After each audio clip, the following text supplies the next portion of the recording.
the Indo Lanka Education Summit, the organizers of the international conference, and dear participants. I am very happy indeed to be present here this morning to say a few words on improving the quality of school education. Observing the interest of Mind Mingle Education India in inspiring schools to revisit and re-evaluate the process of learning and teaching, I thought of directing my speech towards certain important changes that need to take place in the classrooms or the learning environments of the 21st century.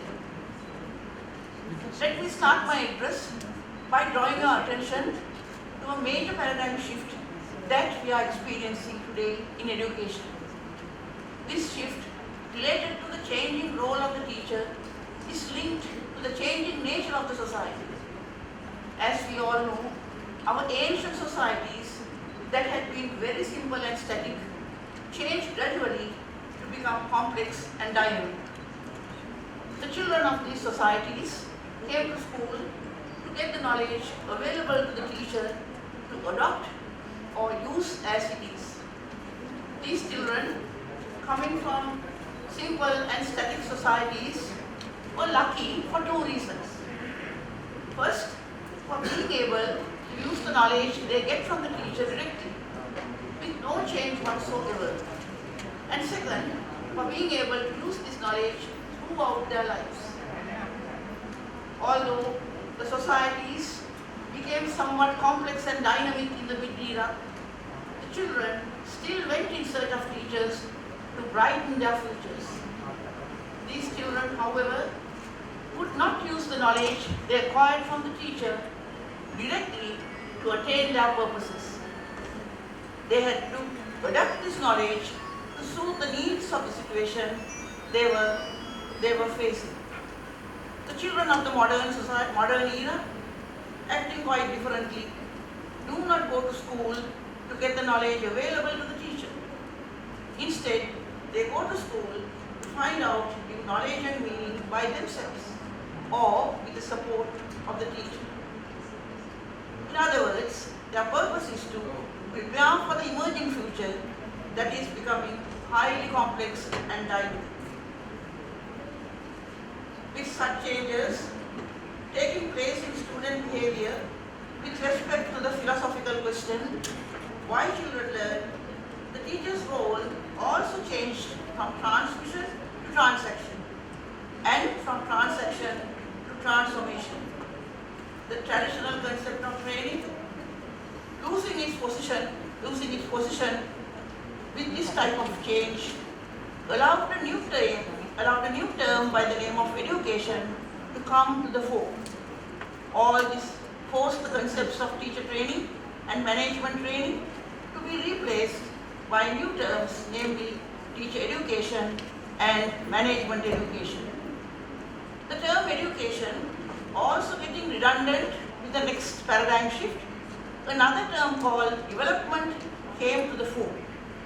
This change, called teacher education, to be replaced by teacher development, and management education to be called management development or leadership development. With a sound understanding of these paradigm shifts, now we are in a good position to find out the impact of the changing role of the teacher on processes related to the learning environment. Out of the 10 criteria that I have selected for this purpose, the first is referred to as emphasis. This criterion deals with some important aspects of the learning environment, namely teacher and teaching and learner and learning. The second criterion, referred to as the basis, deals with the type of preparation, such as lesson planning, that all teachers have to undergo. The third criterion, called the mode, explains strategies adopted by teachers. For example, lecturing to impart knowledge available to them. The fourth and the fifth criteria refer to the roles performed by students and teachers in the learning teaching process.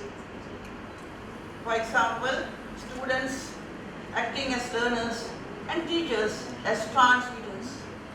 The sixth criterion, named as class setting, deals with the same seating arrangements, novel or traditional, made available to students.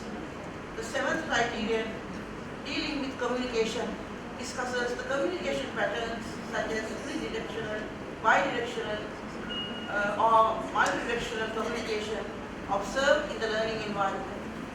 The last two criteria present the opportunities available for teachers for assessment and evaluation in the learning environment, such as no opportunity or limited opportunity. And where exactly these practices take place in the lesson, for example, at the end of the lesson. Now, it is the time for me to expose you to the slides I have selected for my presentation. These slides deal with the three teacher roles: transmission T1, transaction T2, and transformation T3 that have emerged over time. The next slide is about the rationale for the changing role of the teacher. The third slide deals with a comparison of the three teacher roles T1, T2, and T3. Right. So these are the things that I want to expose you to through my slides. Now let us take a look at the slides. So I can call this new trends in education. I know that all of you know what I mean by new trend. Okay, now let's go to the next slide. 3T model. 3T model. What are the 3Ts? In the first era, where the societies was very simple and static, the role of the teacher was transmission.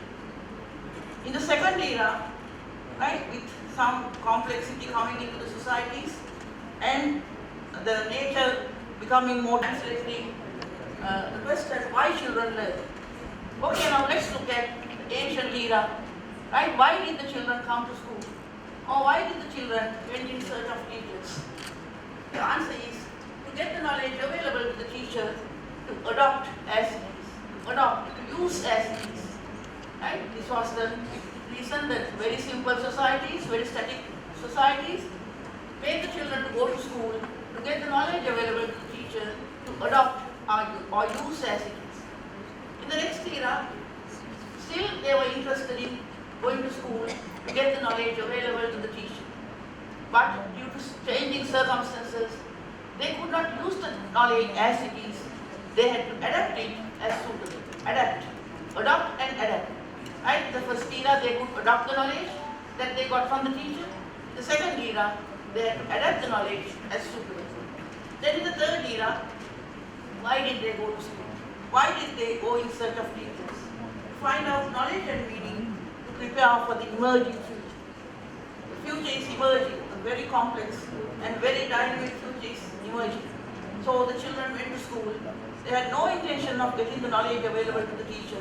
The teacher may support the students, but their purpose was not to get the knowledge available to the teacher, but to prepare for but to construct new knowledge and meaning, to construct new knowledge and meaning, to prepare for the emerging future. Now this is how we define transmission. So transmission relates to the first era, where the children go to school to get the knowledge available to the teacher, to adopt or use as it is. Second term, transaction refers to the group of children in the mid-era who went to school to get the knowledge available to the teacher, to adapt as it is. And the third role of transformation refers to the modern era, where the children no longer go to school to get the knowledge available to the teacher, but their purpose of going to school is to find out knowledge and meaning, prepare for the emerging, complex and dynamic future. So this gives you the rationale for the changing role of the teacher. Now let's look at how we can compare the three T's, because most of our teachers here are still in the transmission and transaction roles. Very difficult to change them. We started a new reform in 2007. It was a competence-based approach, and we did a lot of things to change our teachers, but still we have not been successful. So our next reform coming to being in 2023, right? Again we are trying to change their role, change the role of the teacher. Now I am going to compare the 3 T's on the basis of the 10 criteria that I have given here. The first one is somewhat different. Now coverage means what teacher roles are covered by transmission, transaction and transformation. What I want to stress is transformation is a complex role. Within transformation, you have a part of transaction and transmission also. In the transformation role, the teachers begin the class with a transaction. We refer to it as engagement. How do the teachers engage the students? They transact with them, right? So they start with the transaction and then they go into a big exploration. The students are directed to an exploration.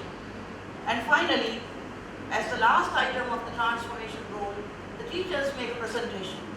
It's a lecturate. The teachers deliver a small lecture, short lecture, which can be called a lecture. So at the end, we have the transmission role. So that is the important thing about transformation. It incorporates both transmission and transaction. It has a wide coverage. You start with transmission, then you involve the students in exploration, and finally you come to a lecturate given by the resource person. So transmission has nothing other than transmission. Transaction also has only transaction, but the latest role, transformation, covers all three, covers the previous 2 roles as well. Transaction at the beginning and transmission at the end, and a whole lot of activities related to transformation at the middle. So exploration is the heart of the activity. So that is the thing that is relevant to the modern era. Students have to explore to find out knowledge and meaning for themselves. Now the remaining 10 criteria, I am going to use them to compare the 3 roles. Now what is emphasis? Now I explain it like what classroom aspects do they emphasize, right? What classroom aspects are emphasized by the 3 roles. Now what are classroom aspects? Teacher and teaching. That was very prominent in the first era. Teacher and teaching. In the second era, student and learning also began to get prominent. Right? So teacher and teaching, the teachers were going sort of behind, the student was coming forward. So in addition to teacher and teaching, the student and learning also turned to be prominent. So we say that these 2 were like the 2 sides of a coin. A coin has 2 equal sides. So teacher and teaching on one side and student and learning on the other side. So they both got equal prominence. So this was the nature of the second era where our teachers were playing the transaction role. In the first era, of course, it was the teacher that was prominent. Teacher and teaching that was prominent. The teacher was compared to a jug full of water. The students were compared to empty mugs. The teacher was pouring the water from the jug to the mug. So this shows how prominent the teacher was in the ancient classrooms, how prominent teaching was in the ancient classrooms. But now today, the emphasis has totally changed. Today we emphasize student and learning. That has come to the fore. Teacher and teaching has gone behind. So the students play the leading role, and learning has overtaken teaching. So this is what I want to emphasize. Emphasis is that. Next topic is basis. What forms the basis for teaching? Right? What types of learning outcomes and plans do they focus on? Normally, there should be a basis for learning and teaching. We have to go prepared to teach, and the students have to come prepared to learn. So, with particular reference to teachers, what is the basis for teaching? Right? So, the learning outcomes, what type of learning outcomes that they are going to use, and what type of plans that they are going to have with them to become successful in the learning teaching process.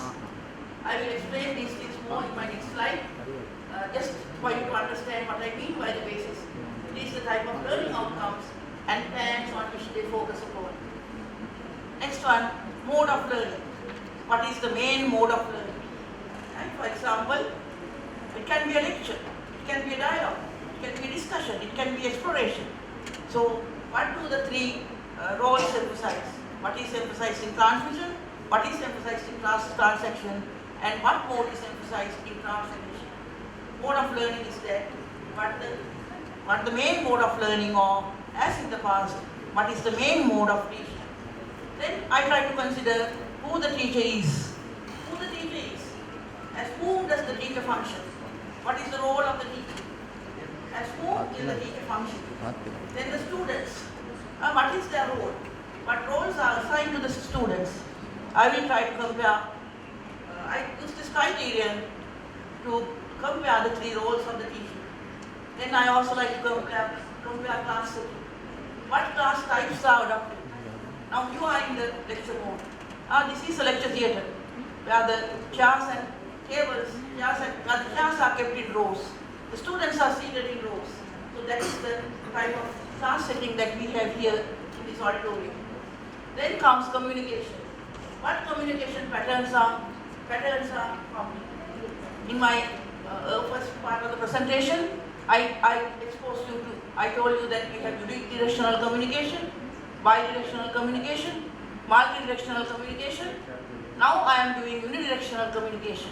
I am the only one speaking, and my ideas are flowing to the class, and that's all that is happening.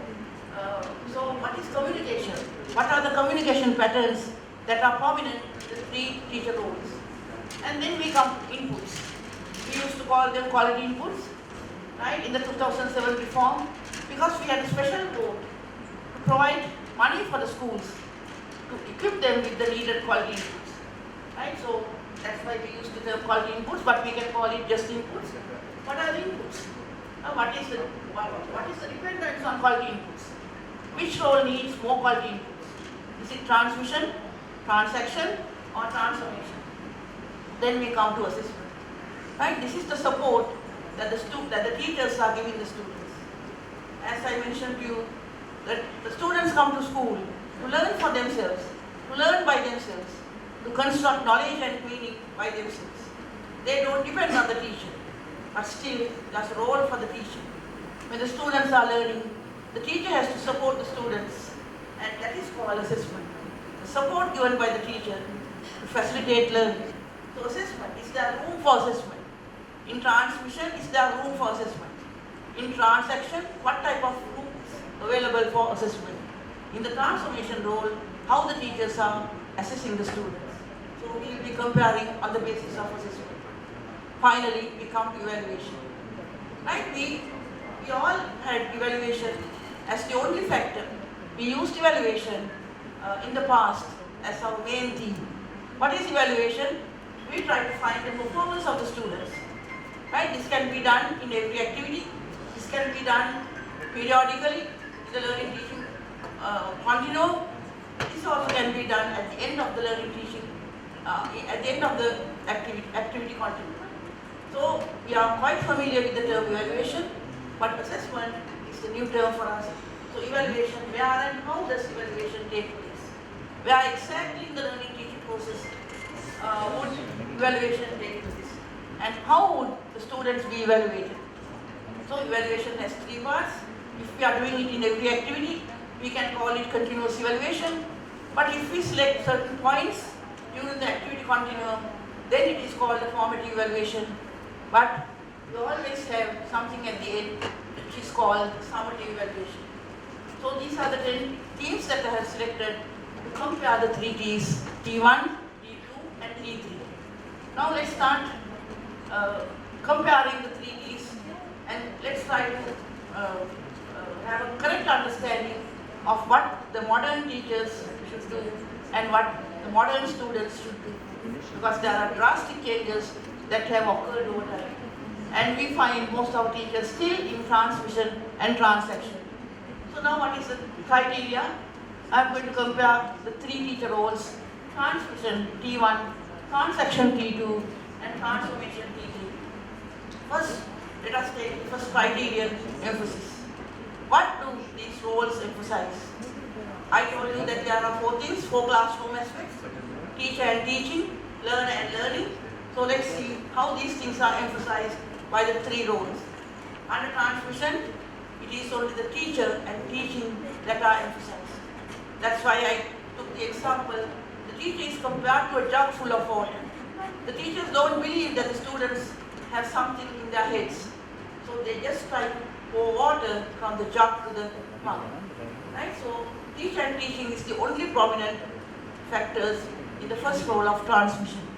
But with the changing societies, the teacher's role changed from transmission to transaction, and with that change, something else started to become prominent. What was that? Learner and learning.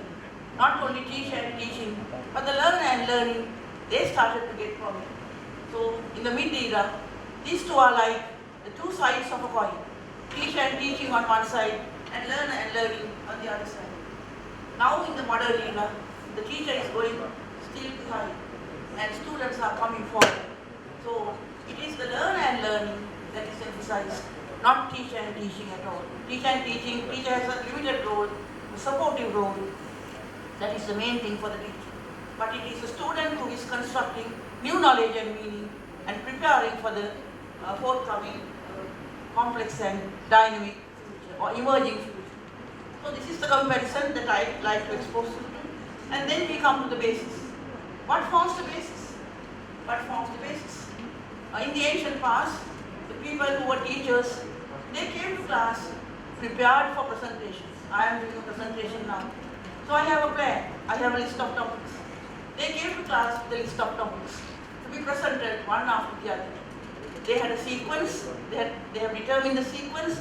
They know what to talk about in the first instance, what to say in the second instance. So they had topics and presentations. So basis is topics and presentations. Right? The teachers of the ancient past came to classes well prepared for a presentation, and what did they have as the base? A list of topics. In the second era, this changed from topics to objectives and presentations to lessons. The teachers were conducting lessons on the basis of objectives. You all know the Bloom's taxonomy and the work they did in the 1950s, right? So they had three types of objectives. Objectives of the cognitive domain, objectives of the psychomotor domain, and objectives of the affective domain, and finally objectives of the psychomotor domain. In the West, they say K, S and A, but we follow the Gandhian principle.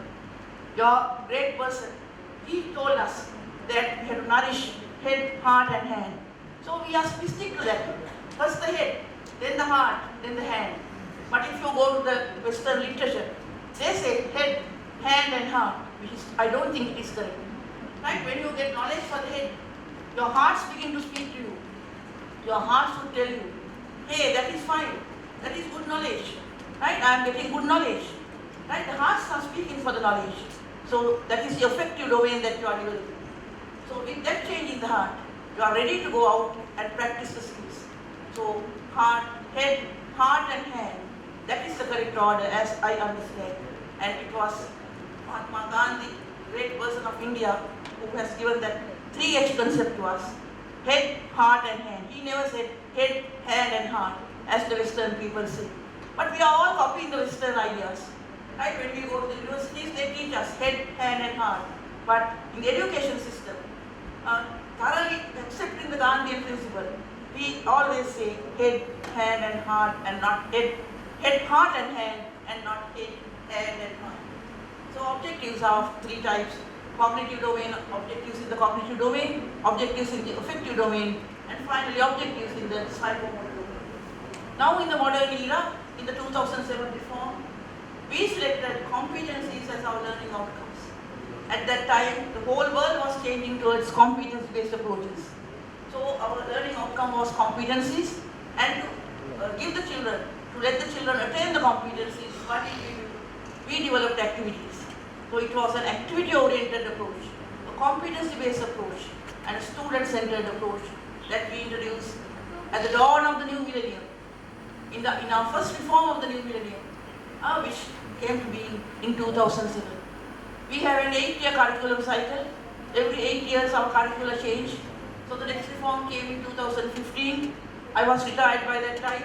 And then the third reform of the new millennium is coming in 2023. So the 2023 reform has well accepted what we did in 2007, but which we could not institutionalize. we have failed in institutionalizing our ideas of 2007. So 2023 reform is again trying to do the same. This is not an easy job. In this small country, we have over 10,000 schools. We have over 150,000 teachers working in these schools. So changing them, changing the teacher educators, changing educational administrators, it is not an easy job. Right? And we were quite early also. In 2007, we started, but it is not yet institutionalized for so many reasons. Okay, so now this is the trend. Right? What is the basis? Right? How do the teachers come prepared to the class? In the first era, they come with a list of topics to make presentations. In the second era, they come with lessons prepared with 3 types of objectives: cognitive for the head, affective for the heart, and psychomotor for the hand.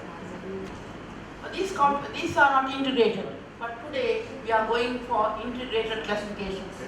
Right? We are going for integrated classifications. We are integrating the classifications of the cognitive domain with those of affective domain and others of psychomotor domain. So this is the interesting thing. A competence is not just mere knowledge. A competence is not just attitudes. A competence is not skill. It's an integration of knowledge and skills. And this is very, very important for us to prepare our children for the coming time. So now my next item is mode. What is the mode? Under transmission, it was totally a lecture. In our universities, we still have lecturers. Right? They are lecturing. I am also lecturing, which is not correct. Right? We should go for group work, as pointed out by our Indian friend. We have to go for group work. So lecture was the ancient mode. And what is the second mode? Dialogue and discussion. What is dialogue? Just 2 parties. The teacher at the front and the class facing the teacher. So class is one party and the teacher is another party. So you are exchanging ideas. The teacher is raising questions and the students are answering the teacher. So this is the dialogue. But after after a few minutes, the dialogue gets converted to a discussion. The dialogue won't last for long. When the students get interested, and dialogue will get converted to a discussion. When somebody answers the question raised by the teacher, what would the others say? Somebody else would challenge them. No, I don't agree with your answer. I think the correct answer is this. So now there's talk between students. Right? The students also ask questions from the teacher. So ideas are flowing all over. First, it was only from the teacher to the class, but now the students are talking to one another. Right? They are challenging the ideas of other people, and in the meantime, they are also questioning the teachers. So now, the mode in the second era was dialogue getting converted to a discussion. In the third era, we are talking about exploration. How can you find something for yourselves? It is through exploration. So exploration is very important. Students explore in groups, right, to find out new knowledge and meaning. The teacher is only moving in the classroom. The teacher moves from one group to the other. And the purpose of this is assessment. So that when the teacher goes to a group, she will listen to the group. She won't intervene the whole time. She will listen to the group. So if she finds the group going out of track, the teacher will help the group to come on track. That is one important thing. And also, the teachers doing assessment in the classroom. Sometimes they see students doing very well. Some groups are about to finish the work, while the others are still struggling. Then the teacher can't ignore the good people, good performers. The teacher will have to give them additional work, a new exercise, or an innovative presentation of the findings. Unless the teachers do that, the good performers will get frustrated and they will start to disturb the class. So, what is the assessment role of the teacher? The teacher has to move about in the classroom from group to group. And when the groups are not performing well, when the groups are off the track, the teacher has to provide one kind of information which is called feedback. So feedback is provided for schools, for groups that have gone off the track. Then what is feed forward? Feed forward is provided for groups that are on track and that are progressing, that are reaching, going very fast towards the goal. So that is the feed forward. And if you look at the literature, they use 2 other names. Medicine is compared, the feedback is compared to medicine. Right? When you are ill, then you get medicine. But the sports people, right, sportsmen and women who are strong, they are given tonic, right? They are given tonic not because they are not good. Tonic is to nourish them further. So in the same way, feed forward is compared to a tonic, which will help the children to, which will nourish the students, and feedback compared to medicine will help them to come back to the correct level. So this is how things happen, starting from a lecture, in the mid-era with industrialization, right, in dialogue and discussion.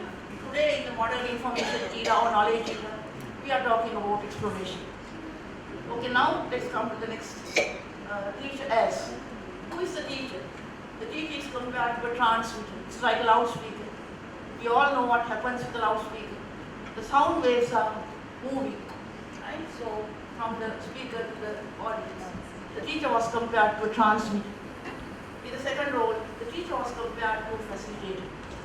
Third role, that is of today, the teacher is compared to a resource person. Now what is the difference between facilitator and resource person?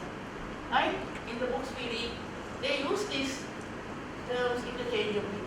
Right? They just say facilitator at one time and resource person at another time. But we have differentiated between the two terms. So facilitator is a person who has to be there throughout. Right? In the transaction role, the teacher has to raise questions. The moment the teacher stops this, the class will stop.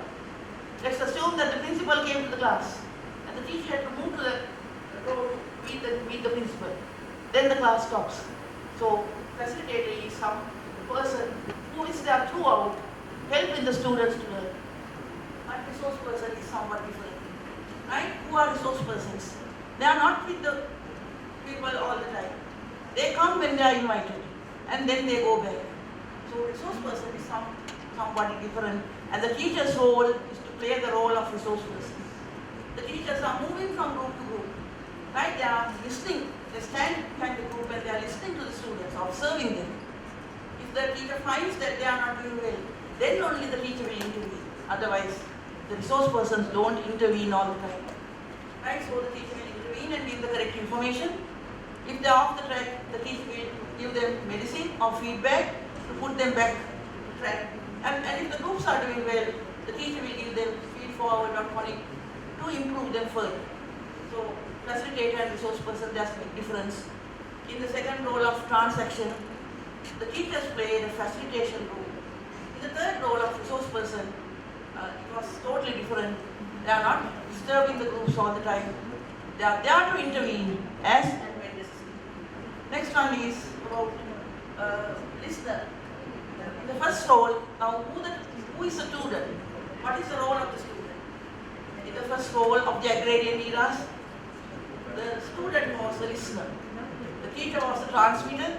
When the teachers are transmitting, the students are mere listeners. So the student was compared to a listener. And then in the second era, students had to respond. The teacher was questioning.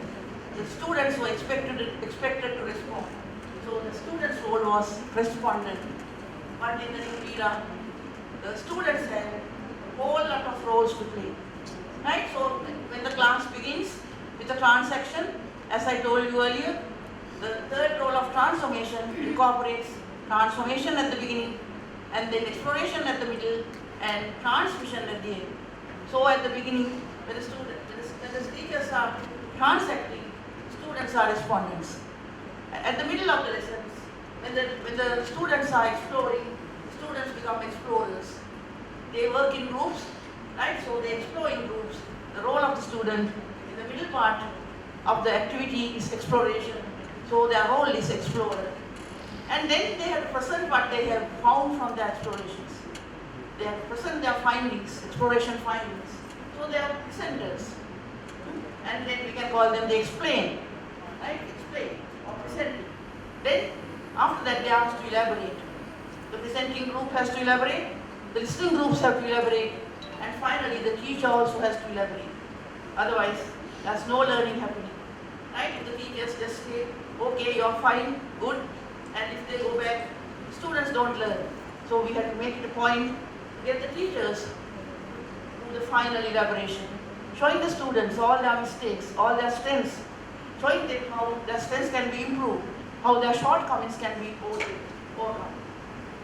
Then finally, when the teacher begins to elaborate, when the teacher begins his or her brief lecturette, then the students are listeners. And the student also has the evaluation role to play. What is evaluation? The students evaluate themselves, self-evaluation. The students evaluate other members of their group. The students evaluate the other groups working in the classroom. The students also evaluate the teacher. So the students have to conduct a variety of types of evaluations, starting with self-evaluation and finally evaluating the teacher as well. So you evaluate yourself, you evaluate the performance of your group members, you evaluate the performance of other members. So when they are presenting the findings and elaborating the findings, this can be done easily. Yeah, so they have to play an evaluator role also. The more roles for the student, that is the good. Then only they are learning. Right, as mentioned by our Indian friend, they have different roles to play. Different people can be good in different things. When there is a variety, they have a lot of opportunity to learn in the classroom, in the school. Right, but today the teachers are preaching, there's only one way for them to learn. Normally the boys get bored in the classroom. In our country, we are experiencing a big gender imbalance. Who are at the fore? The girls, the females. They are at the fore. They are doing very well in the public exams. GCE audit level, GCA, right? They are doing very well. Why? Because they are cramming. It's very easy for the girls to cram. They can sit for hours. They have a lot of courage and they have a lot of energy, endurance they have. So they can sit for hours cramming notes. And at the exam also, they are successful because they can remember what they have crammed. Because they wake up through the night, just before the exam, they try to remember each and every word that they have got from the teachers and from the books. And they just write down the answers because the exams are not that good. The exams are not authentic. They are knowledge based. So they can easily pass the exams. So our education system today is in favor of the females. As a result, the girls go to the universities. Now as our minister mentioned, just only 2% of an age cohort could go to the university at our times. When I was studying at the ECA, just 2% of an age cohort could go to the university. Later, at the time I was working, 5.5% of an age cohort could go to the universities. With the expansion of universities, with new universities added, still 5.5% of the students could go to the universities. Now, 7 point something is going to the universities. This is out of an age cohort. Children born in one particular year, just a few people can get into the universities. So that was the frustration for the students. That's why we have this NIDA and all that now. Struggling with vocational education, technical education. Because we have to have a new path for the people who fail to go into the universities. Right? Through the schools, they can't go to the universities. Even if they get 3 A passes, still they can't go to the universities. So just see how our students are struggling to get the A passes. Just because of poverty, just due to lack of resources, we can't find them places in the universities. Right? So this is the situation. People are very bright, very clever, as the Indian people. Right? We got the independence together, more or less at the same time. Our struggle was successful. We have brilliant people in the two countries. Right? But this is the plight of our students. They can't go to the universities just because the universities don't have the places. Now I studied in Canada, and there, every child getting the minimum mark, they have a place in the universities. But their problem is that the students are not interested. When they are young, they want to love and do so many things. They don't want to learn. They come to do their PhDs when they are very old, when they are 70s, like that. Right? During the young days, they don't want to spare time for learning. So see the difference. The country is rich and country is poor. People are very keen. They give up their childhood. They don't play at all. They are with books the whole time. But still, they can't realize their dreams. That's why the government in 2002, I think, it established the TVEC, Technical Vocational and Education Commission, right, to provide new path for the brilliant students. So that is the vocational stream, NVQ qualifications we have, and vocational, and also that is called the tertiary education system, where we have vocational education and technical education. We have a number of technical colleges. Some were built by the British. They were very popular those days, so they are still there. So now that's what I'm trying to tell you. The exams have changed. The summative exam, which is not authentic. We went for authentic evaluations in 2007. We changed the public exam, but the students, well-to-do students, who could not cope with them, they struggled and they got it cancelled. They went back to the traditional type of exam.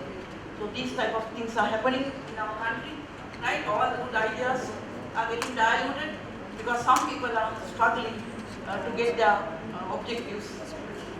Okay, now I come to class setting.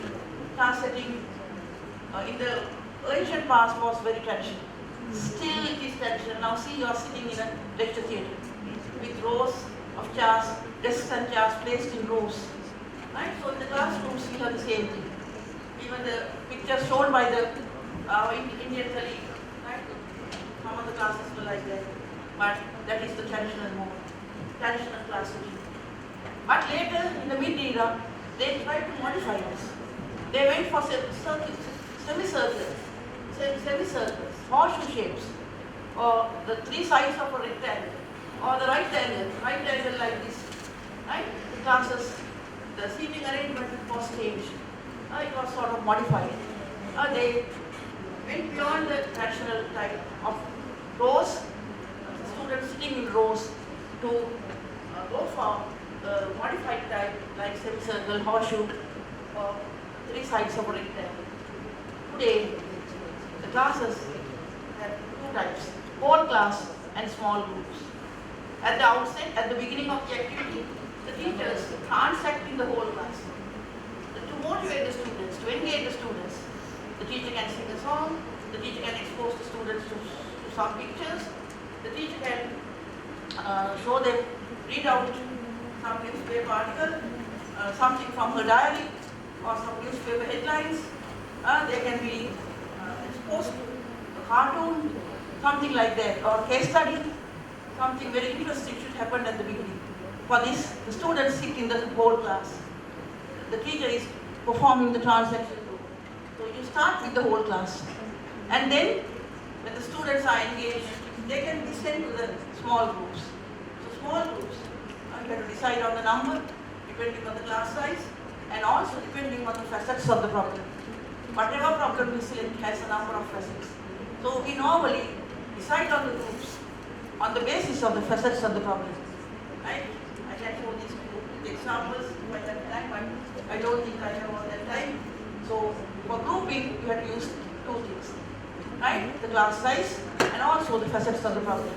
Now our big schools, popular schools, they have 50 students in a class, which can't accept for activity-based learning. Right? For activity-based learning, you need about 30. You can't have more than 30. The private schools have 30 students in a class or less than 30, so they can do the activity work very well. The big schools fought for this because our exam was cancelled. The authentic evaluations that we initiated in 2007 was cancelled because students of the good schools, the privileged schools, they could not answer those questions because they had never tried out learning through activities. They had learned through the transmission and transaction roles of the teacher. Right? So just because for the privileged people, just listening to their crying, the government decided to start the exam, and that was the downfall of the new approach that we were trying to use. Okay, so what I'm trying to say is the third role of transformation. The whole class, you begin with the whole class, then you move into small groups. Then finally the small groups get back to the whole class when it is the time for presentations. Right? Who is presenting? Not the teacher. The student groups are presenting. Every member of the group has to present.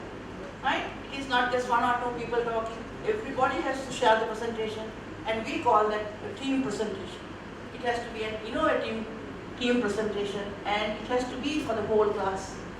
Right. So for that we are forming the whole class again, and then comes the elaboration. The presenting group has to elaborate. Right. Sometimes you miss out things. Other people can say, now we were discussing this point, but it was not presented. Right. So likewise, new ideas can come to you when you listen to your own presentation. So there's opportunity for the presenting group also to elaborate, and the teacher then will focus on the other groups. The other groups have to elaborate.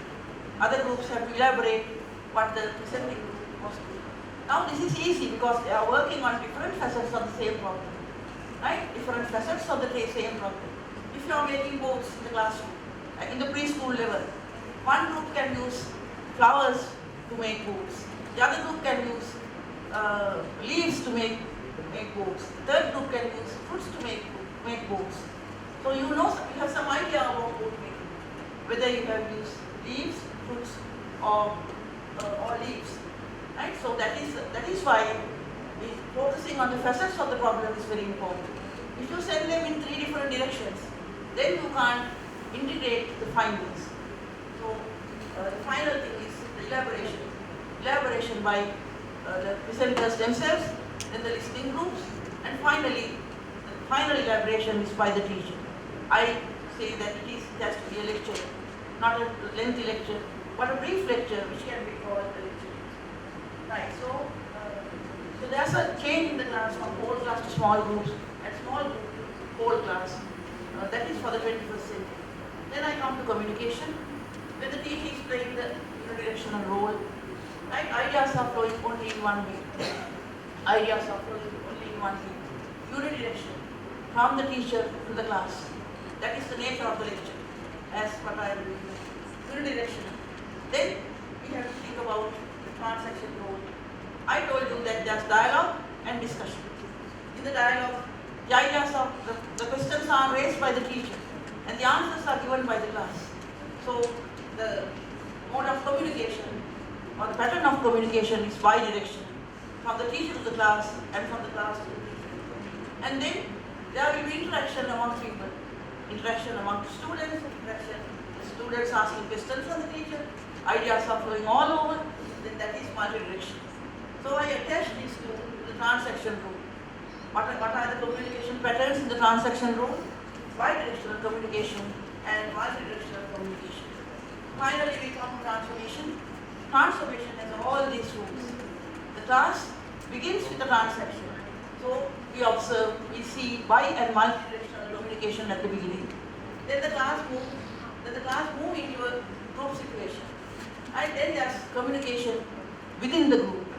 Right? And then the whole class is formed and the groups come before the class for the presentations. Then there is communication among the groups. One group can question the other groups. Members of the same group can question the presenters. Right? So there's communication within the group, that is, they are exploring, and there can be communication among the groups when they are presenting and elaborating. And finally, the lecturate done by the resource person. Then the communication is unidirectional. Communication is unidirectional. Ideas are flowing from the resource person to the class. So there's only one direction.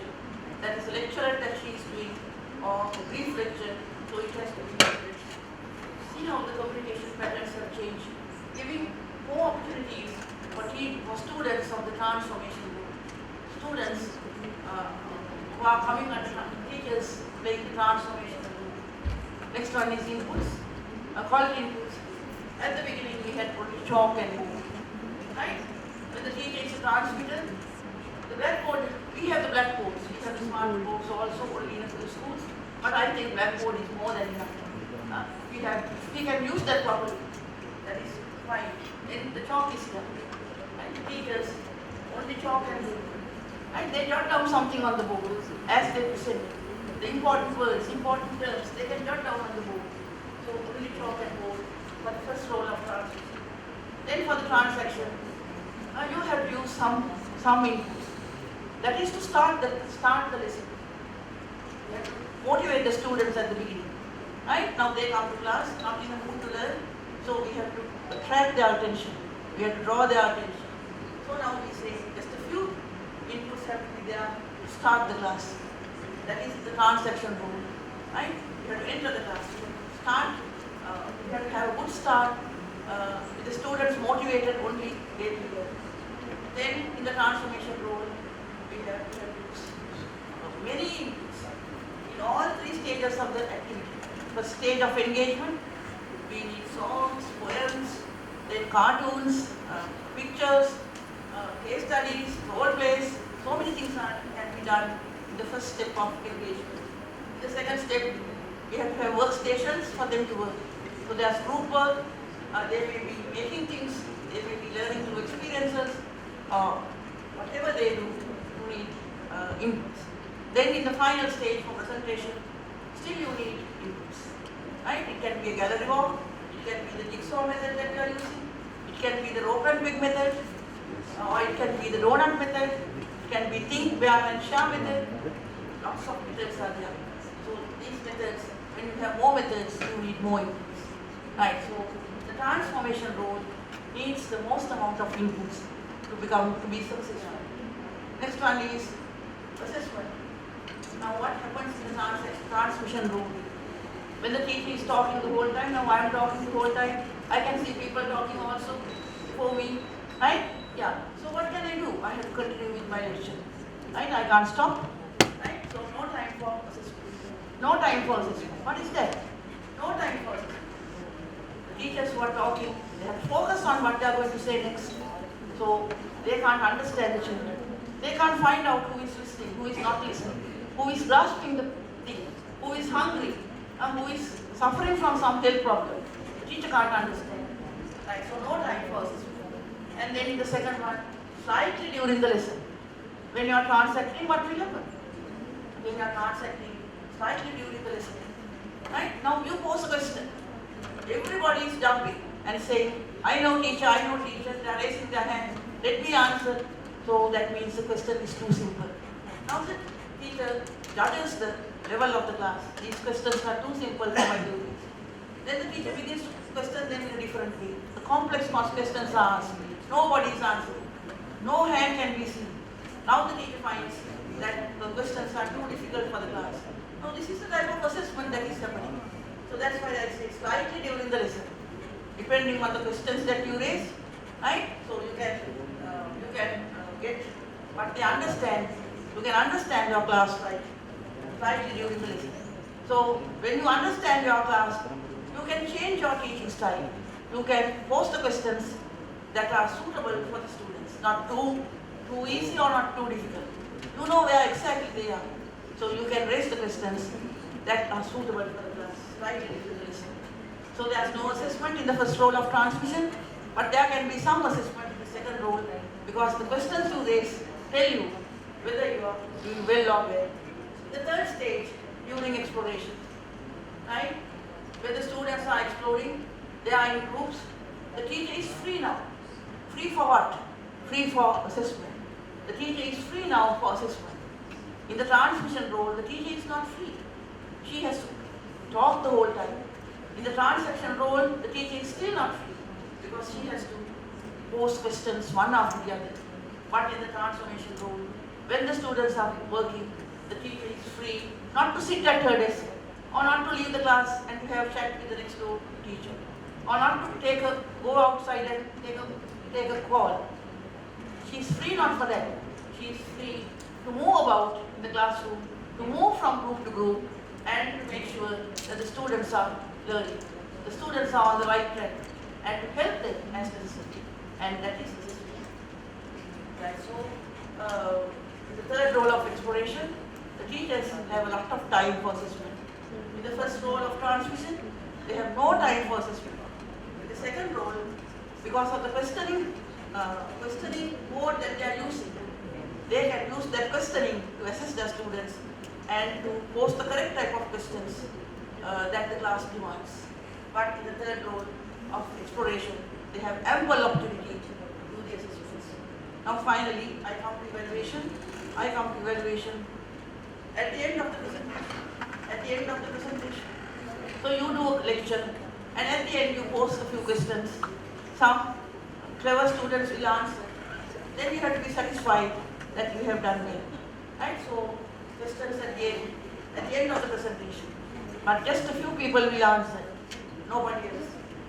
And the second role of transaction also, you question the class, you transact, first the dialogue, then the discussion, right? Then what happens at the end of the lesson? Still you can post some questions, you get the performance of the students. Have they understood me? Have they benefited from my transaction or from my lecture? Right? So this is like what? Doing a post-mortem. When the patient is dead, the evaluation postponed to the end is compared to a post-mortem that is conducted after the death of a person. Or it can be compared to closing a stall after the horse has escaped. Right? A person riding horses, he has a stall, right? He forgets to close the stall, so the horse escapes, and trying to close the gate after the horse has escaped. So evaluation done at the end is of limited use. But there is some value, right? Even though the patient is dead, there can be other patients who have the same disease. So what you learn from this patient, from the post-mortem, can be used with other patients, right? So when the horse wearer, when he buys a new horse, he knows how to keep it safe. He knows what to do to keep it safe. So we can't say the summative evaluation is useless. That too has some benefit, right? So we have to use these things very carefully. So in our activities, right, at the end of in the transmission role, the teachers did the presentation, so they were talking the whole time. At the end of the presentation, then at the end of the presentation, they asked a few questions to get at the students' performance. Then in the transaction role also the same. Through questions, they were transacting with the class. At the end of the transaction, then they can make judgments regarding the student performance by posing a few questions. But transformation role is very much different, right? You have ample opportunity to evaluate your students. When do you evaluate them? You evaluate them when they start to speak. When do they speak? They speak when they are presenting or when they are explaining their findings. They speak when they are elaborating their findings. So in the third step of our activities, there are two things that our students do: explanation and elaboration. That is the speaking time for the students. Then the teacher has to listen very carefully to find out the extent to which they have learned. Right? So we say during explanation and elaboration, the transformation role, that's opportunity for evaluation. Where does it occur? The third step of the activity, when the students are explaining and when they are elaborating. Right? Yeah. So assessment also we have a lot of opportunity. Where does that occur? In the second step of exploration, when the students are working in groups, the teacher has ample opportunity to assess. So now you see how important the transformation role of the teacher is. So let me summarize that. Some features of the transformation role, what I have been telling all that, what is the coverage. It includes transmission and transaction also.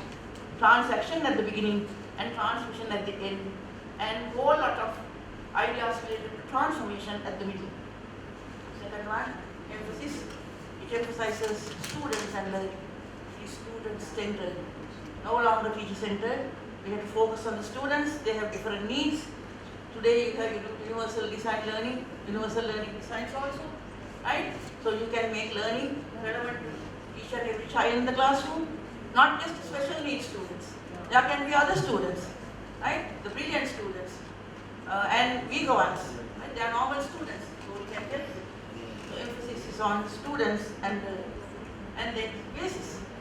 What forms the basis for the transaction, for the transformation rule?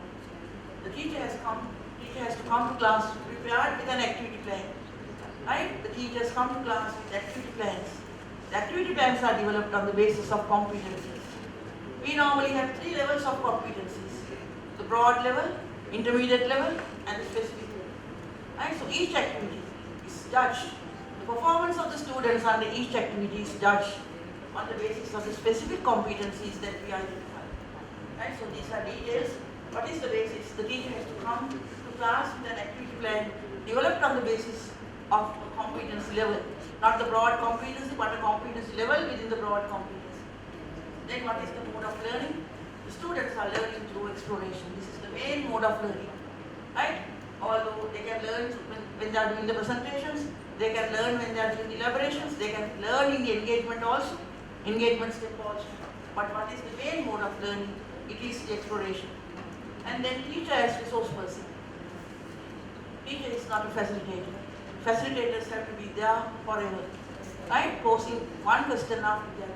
But the teachers here, they come to groups, but they don't stay there for long. If the students are doing fine, they go to the next group.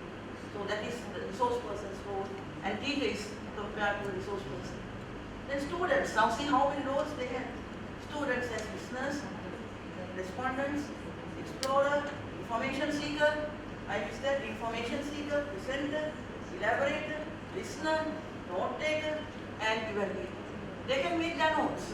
Now even in the transmission role, when the teacher is transmitting, we write down our notes. So note taking is there even in the transmission role. Transaction role, when the transaction is taking place, you can make your notes. But here also the same things can happen. In the small groups, they can take down the notes. In any stage of the activity, they can be note takers, and they are information seekers during the second step of exploration. Right? Having a whole lot of things for the students to do, motivate them and help them to get interested in school. And then class setting. Right? We have two types of class setting. Start with the whole class, then you go to small groups, and you then finally you get back to the whole class for presentations and elaborations. So class setting changes. It's not tiring for the students. They like to move about. They don't like to be seated for 40 minutes or 1 hour. So this provides them with opportunity. The changing class setting helps them to move about in the classroom, and then communication. Right? In the transformation role, we have all types of communication. Bi and multidirectional communication, that was there in the transaction group. Then in the exploration, they have within small groups, communication within small groups. Then when they are presenting the findings and elaborating, among small groups. And when the teacher is doing the final elaboration, there is bidirectional communication. So they have a number of patterns of communication which also gives variety to the learning teaching process and makes the whole thing interesting for the students. Quality inputs, many. Quality inputs or inputs, right? Many, because you need inputs to start the class, to start the activity, to initiate the activity. You need inputs for exploration in small groups. You also need inputs for the presentations, right? So we normally use the rope and peg method. We had a rope drawn before the class. This was called the rope and peg methods. Then using pegs, what they wrote on demand sheets, they fixed them onto the rope and peg method. So if you go to the internet, you can find out about gallery rope. Very interesting method. You prepare your workstation. You exhibit all your findings there, and when the teacher orders you, you go from one workstation to the other, learning what the others have done. Then onion peel method, donut method, where the students sit in two rings facing each other. Right? They are exchanging some findings. Right? So then when the teacher gives a clap, you have to move to the next step. Then you begin to exchange your ideas with the next person. Right? So it's very interesting, joyful for the children. So jigsaw method, something that got very popular with collaborative learning. Right? Jigsaw method. The groups are shuffled to make new groups with people or children drawn from the other groups. Then each group has children coming from the different types of small groups. So they share their findings with the others. Right now, let's say you have 3 groups. Now you form again new 3 groups where you have students from the first group, second group, and the third group. So the students of the first group tell the others of what they found. Then the students of the second group tell the others what they found. The same thing happens for the third group. So there is share findings in this form. So these are the methods, and for which you need inputs. To activate these methods, you need inputs. Quality inputs, many. And then assessment mainly during exploration in step 2. This is the stage where the teacher is free. The teacher is free not for anything else but for assessment. Step 2 is the exploration step. Step 1 is the engagement step. And step 3 deals with explanation and elaboration. Right? And evaluation also occurs in step 2. So during the step 2 of exploration, the teacher's role is assessment. That is the support given to the learner to attain the target, attain the learning outcomes, attain the competence level that as we used in 2007. So assessment mainly during exploration in step 2. Then we have finally evaluation during explanation and elaboration in step 3. This is the talking time for the students. Exploration is the working time. They are at their workstations. They are using the inputs in the workstation. They are doing something, making something. Right? So that is the time for the teacher to assist them.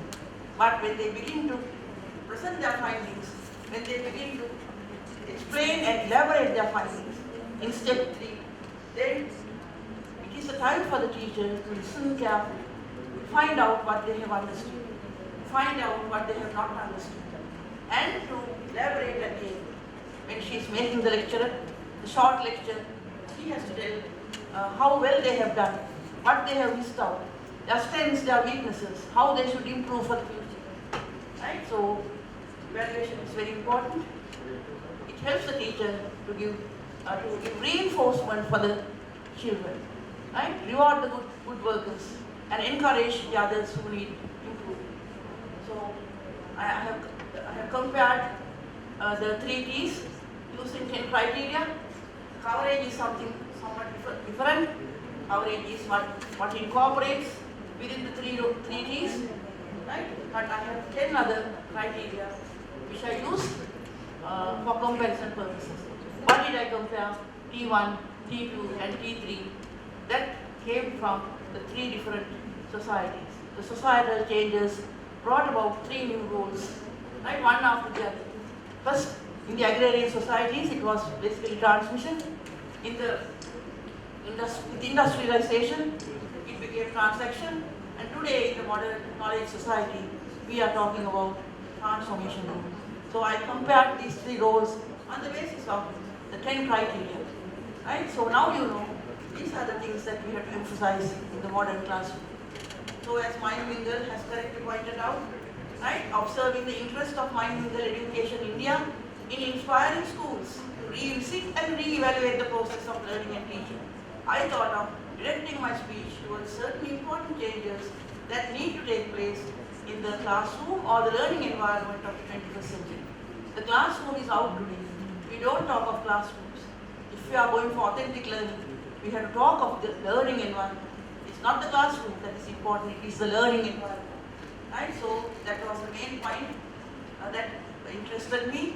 So I thought these are the things that are needed by the 21st century learning environments. Right? We can't say they are classrooms. They can be outside the classroom.